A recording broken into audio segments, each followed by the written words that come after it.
Kalau memang ada yang melompati sistem dan mengambil sesuatu dari situ ya,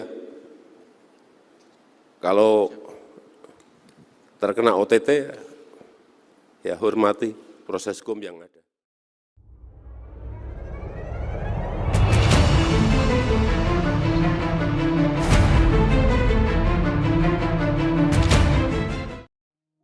Operasi tangkap tangan atau OTT yang dilakukan Komisi Pemberantasan Korupsi (KPK) di Basarnas hingga penetapan tersangka Kepala Basarnas Marsdia Henry Alfiandi menuai polemik.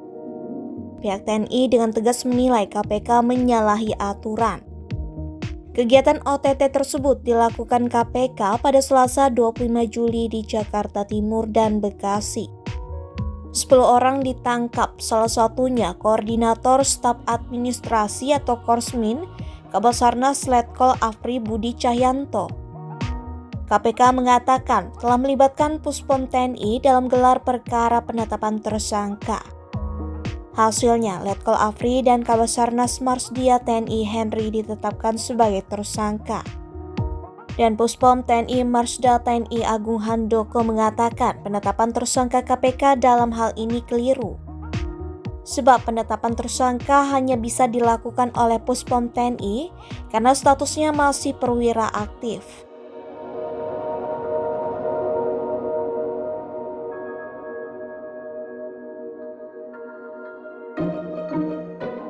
Di sisi lain, Ketua KPK Firly Bahuri buka suara soal kisru OTT, dugaan suap pengadaan barang dan jasa di Basarnas. Firly mengatakan pengusutan kasus itu telah dilakukan sesuai prosedur.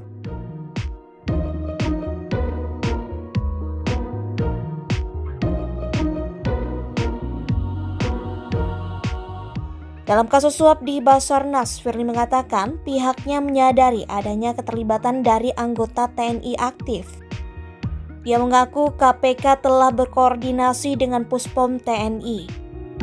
Ia mengklaim KPK melanjutkan proses penanganan perkara yang melibatkan para pihak dari swasta atau non-TNI atau militer dan menyerahkan penanganan perkara yang melibatkan TNI kepada TNI untuk dilakukan koordinasi penanganan perkaranya lebih lanjut. Firly menegaskan penetapan tersangka di kasus OTT Basarnas telah sesuai mekanisme hukum. Dia mengaku tiap proses penyidikan hingga penuntutan kasus di KPK merupakan tanggung jawab dari pimpinan.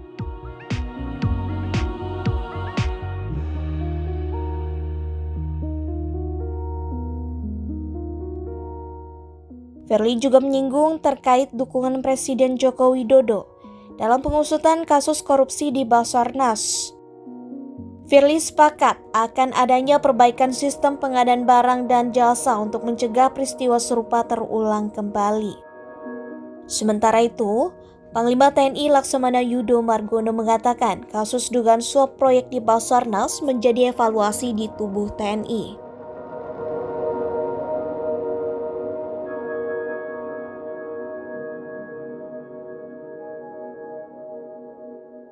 Dia berharap seluruh prajurit TNI terus solid dalam melaksanakan tugas pokok atau fungsi TNI. Dia meminta prajurit TNI yang berdinas di luar struktur TNI agar terus menjalin komunikasi.